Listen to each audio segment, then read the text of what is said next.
अस्सलाम वालेकुम, मैं रीना सदीकी आपसे मुखातिब हूँ। उम्मीद करती हूँ कि आप सब खैरियत से होंगे और महफूज होंगे।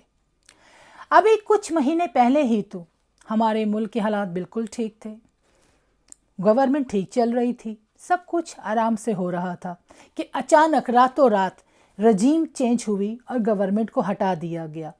और उसके बाद जो सबसे बड़ा तमाशा लगा वो ये था कि वो सब लोग, वो पुराने सियासतदान जो कि करप्शन में मुलव्वस थे, जिनके ऊपर नैब में केसेस चल रहे थे, उन कुछ को सज़ाएं हो चुकी थी, कुछ को सज़ाएं होने वाली थी, कुछ भगोड़े भाग चुके थे और ये सारा कुछ चल रहा था। उन्हीं लोगों को उठा के दोबारा हमारे सरों पर मुसल्लत कर दिया गया। ना उसमें आवाम की राय पूछी गई, ना किसी से कुछ कहा गया, बस रातों रात एक काया पलट हुई कि जी ये दोबारा हमारे सरों पर ये सारे चोर डाकू वापस आ गए। इन सब का वापस आना जो हमें नज़र आता था वो तो ये था कि जनाब ये इस लालच में गवर्नमेंट में वापस आए हैं कि इनके ऊपर जितने भी नैब के केसेस चल रहे थे वो तकरीबन सारे के सारे केसेस जो थे इनमें इनको सज़ाएं होनी थी, क्योंकि सारा साबित हो चुका था। इनकी करप्शन साबित हो चुकी थी, इनके फ्रॉड, इनके धोखाधड़ी, इनका पैसा खाना, हर चीज़ जो था वो साबित हो चुका था और अब ये लोग तकरीबन सज़ाएं पाने के करीब थे। मगर अचानक जनाब काया पलट हुई, इनको दोबारा हमारे सरों पर मुसल्लत कर दिया गया। अब ये लोग वापस आए, इनका एजेंडा कोई आवाम की खिदमत नहीं था, इनका एजेंडा ये नहीं था कि ये वापस आकर आवाम की खिदमत करेंगे या उनकी भलाई के बारे में सोचेंगे, क्योंकि अगर उन्होंने ये सोचना होता तो पीछे भी हमेशा इन्हीं की गवर्नमेंट्स रही है। तब जब इन्होंने तब नहीं सोचा तो ये अब क्या सोचते। असल में ये सब लोग इकट्ठे होकर आए थे अपने नैब के केसेस ख़त्म करवाने के लिए, क्योंकि इनको नज़र आ रहा था कि बहुत जल्द उन केसेस का फ़ैसला हो जाएगा और ये सब के सब जेलों में नज़र आएंगे। तो इस वजह से ये दोबारा गवर्नमेंट में आए और इन्होंने आते ही, और कुछ किया हो या ना किया हो, इन्होंने आते ही नैब के दांत खट्टे किए, एक बिल लेकर आए और उसको पास करवाया और उसकी बिना पर इन्होंने सारे केसेस अपने ख़त्म करवा दिए। अब जनाब मौजूदा सूरत हाल ये है कि इस वक्त जेलों में सिर्फ वही चोर और डाकू और बदमाश लोग कैद हैं जो या तो गरीब हैं या फिर वो हैं जिनकी के कोई पहुंच नहीं है, जिनका कोई सियासतदान जानने वाला नहीं है या उनके पास कोई सोर्सेज नहीं है। वरना जितने क्राइम केसेस से, जितने फ्रॉड के केसेस से, सब के सब जनाब पाक साफ हो चुके हैं, सब ने अपने केसेस ख़त्म करवा लिए हैं। लिहाजा जिस वजह से ये गवर्नमेंट आई थी, इन्होंने इसे जल्द से जल्द अपने वो केसेस निपटा दिए। हमें लगता था कि ये बात यहाँ तक ही है, मगर जनाब ये हाथी के दांत हैं जो दिखाने की और खाने की और।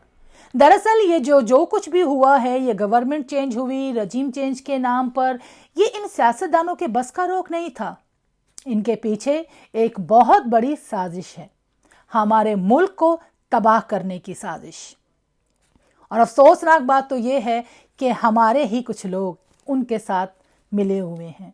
वो उनके साथ मिलके अपने मुल्क का खाना ख़राब कर रहे हैं, अपने मुल्क को बर्बाद कर रहे हैं और लॉज चेंज कर रहे हैं, बर्बादी ला रहे हैं, आवाम पे जुल्म कर रहे हैं, महंगाई कर रहे हैं, सिर्फ अपने आकाओं को खुश करने के लिए। जहाँ तक हमने ये देखा है और सुना है वो ये नज़र आ रहा है जनाब कि ये वो ममालिक हैं जो पाकिस्तान में कितने अरसे से नज़रें गड़ाए बैठे हुए थे। ये अपने नापाक इरादे पूरा करना चाहते थे, मगर इमरान खान के होते हुए उनको ये सब कुछ कंप्लीट होता हुआ नज़र आ नहीं रहा था। तो लिहाजा उन्होंने ये न्यूट्रल्स को साथ मिलाया और उसके बाद रातों रात उस गवर्नमेंट को फारिग कर दिया जो उनकी बात नहीं मान रहे थे, और उन लोगों को लेकर आए जो उनके आगे चूं भी नहीं करते।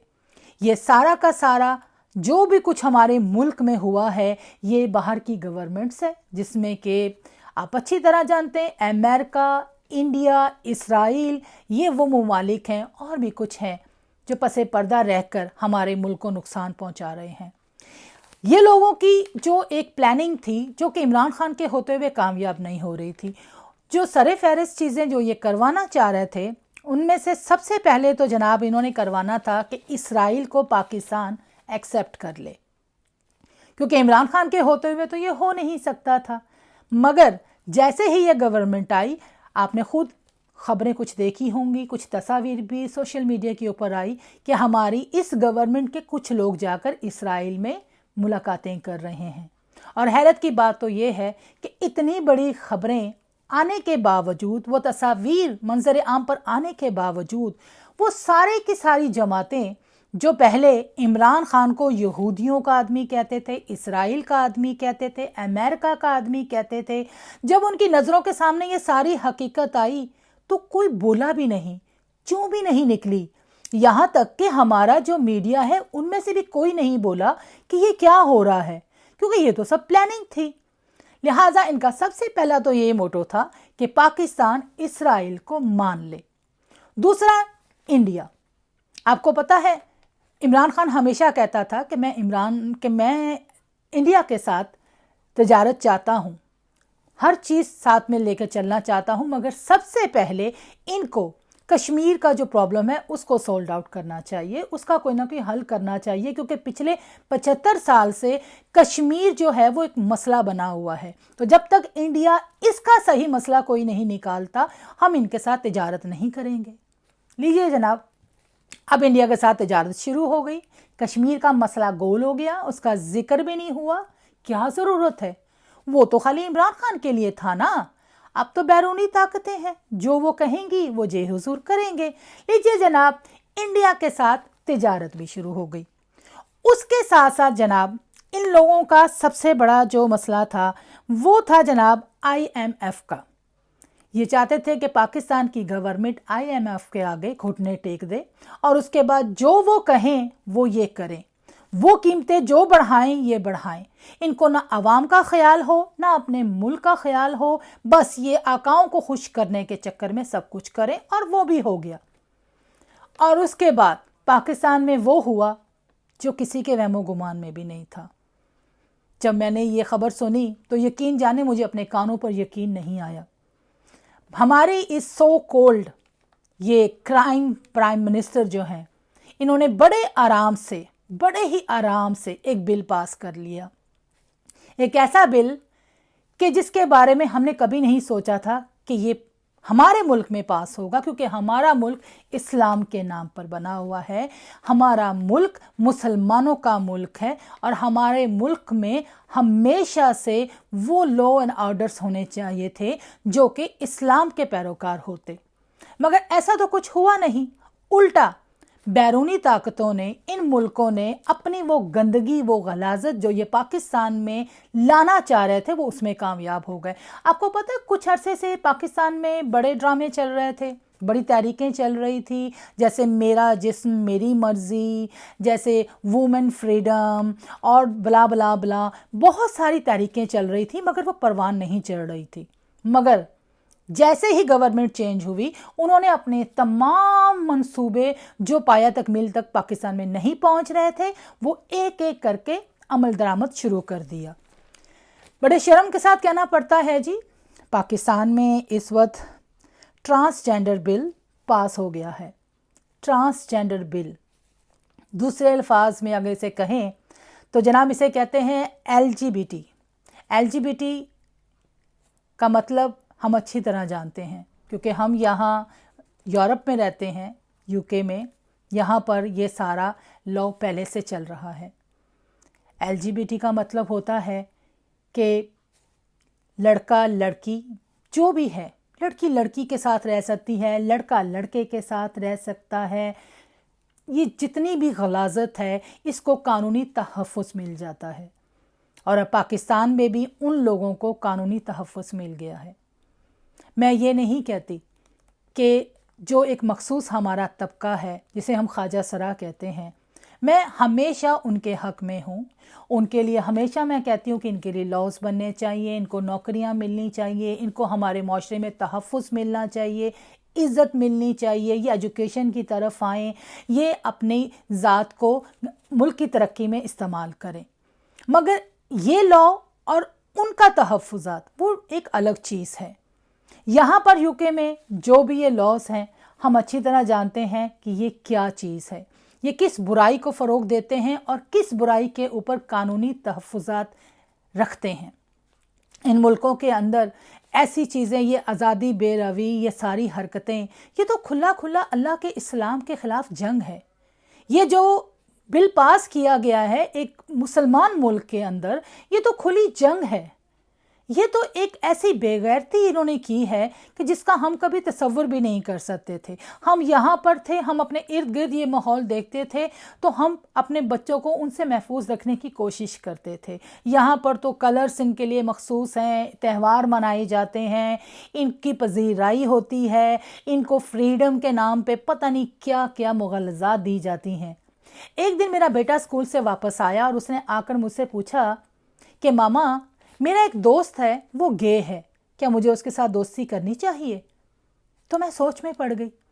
मैंने कहा देखो बेटा, हमारे यहाँ ये जो गे या ये जो ट्रांसजेंडर या जो भी आप इन्हें कहें, मैंने कहा हमारे यहाँ तो वो तसव्वुर है कि जो लोग बाय बर्थ इस तरह के पैदा होते हैं, हम लोग उनके साथ हमदर्दी रखते हैं और उनका पूरा ख्याल रखते हैं और रखना भी चाहिए। लेकिन यहाँ पर मामला उल्टा है। ये लोग खुद साख्ता बने हुए हैं कि अचानक एक लड़का सुबह उठकर कहे कि मैं तो लड़की हूँ, एक लड़की अचानक कहे कि मैं तो लड़का हूँ। ये तमाशा इन मुल्कों के अंदर हम देखते हैं। तो मैंने अपने बेटे से कहा कि देखो बेटा, आप उसके साथ बातचीत करो ठीक है, लेकिन क्लोज फ्रेंडशिप बिल्कुल मत करना। तो मेरे बेटे ने मुझे बताया कि मामा, हमारी क्लास में कुछ लड़के ऐसे भी हैं जो बिल्कुल ठीक हैं मगर जानबूझकर गे बने हुए हैं। तो मैंने कहा वो क्यों बेटा? तो उसने बोला इसलिए कि जब वो इस तरह की हरकतें करते हैं तो उनको अटेंशन मिलती है और स्पेशली जो लड़कियां हैं वो उनके साथ बड़ा कंफर्टेबल फील करती हैं और उसके अलावा सब लोग उनको बहुत ज़्यादा जो है ना वो तवज्जो देते हैं। तो इस वजह से वो लड़के ये सब ड्रामे करते हैं। अब इसी से अंदाज़ा लगा लीजिए कि इस कानून का हमारे मुल्क पर जो इतलाक़ हो रहा है, अब हमारे जो आने वाली कौम है उसके अखलाक जो हैं वो कहाँ जाएंगे, वो क्या होगा। पहले भी ये सब कुछ हो रहा था, हम देख रहे थे, लेकिन अब ये सब कुछ कहाँ जाएगा। और मैं तो ये सोच सोच के हैरान हूँ कि कहाँ गए वो आलिम दीन, वो मौलाना, वो बड़े बड़े वो फ़लसफ़ी, वो जो बातें किया करते थे, जो इस्लाम के अलमदार थे, जो छोटी छोटी बातों पर लोगों को बाहर सड़कों पर ले आते थे और ये मार कुटाई और तबाही और वो करनी। आज सब लोग चुप हैं, कोई नहीं बोल रहा, किसी को कुछ कहने की तौफीक नहीं हुई। और तो और हमारा मीडिया खामोश है, सब चुपचाप ये तमाशा देख रहे हैं और हमारा मुल्क किस तरफ जा रहा है वो आप लोगों के सामने है। पहले ही हमारे मुल्क के हालात इस कदर ख़राब हैं, महंगाई है, बेरोज़गारी है, इतने ज़्यादा प्राइस क्राइसिस हुए हैं, इतना ज़्यादा पेट्रोल के प्राइस, हर चीज़ के प्राइस बढ़े हुए हैं। अब रहती कहती कसर इन्होंने ये बिल पास करके पूरा कर दी है। अब जिन लोगों को सही रास्ते से कुछ नहीं मिलेगा तो वो रास्ता चेंज कर लेंगे और कोई उनसे कुछ कह भी नहीं सकेगा क्योंकि अब उन्हें कानूनी तहफ़्फ़ुज़ मिला होगा। अल्लाह जाने ये लोग हमारे मुल्क के साथ क्या करना चाह रहे हैं, ये कहाँ लेके जाना चाह रहे हैं हमारे मुल्क को। ये हालात देखकर तो यकीन जाने हमें हमारे मुल्क के कानून और इदारे और उनकी बेबसी पे रोना आता है कि सब के सब बेबस हुए हैं इन ताकतों के आगे। कोई कुछ नहीं कह रहा, हर कोई अपना मफाद देख रहा है, अपना फ़ायदा देख रहा है, लेकिन ये नहीं देख रहा कि हमारी आने वाली नस्लें तबाह हो जाएंगी। खुदारा कुछ रहम कीजिए और देखिए कि हम किस सिमत जा रहे हैं। बहरहाल जी, ये सब कुछ आप देख रहे हैं, आपके सामने हो रहा है। अल्लाह ताला हमें हदायत दे और इन लोगों को भी हदायत दे। दुआओं में याद रखिएगा। मुलाकात होगी नेक्स्ट वीडियो में। अल्लाह हाफिज़।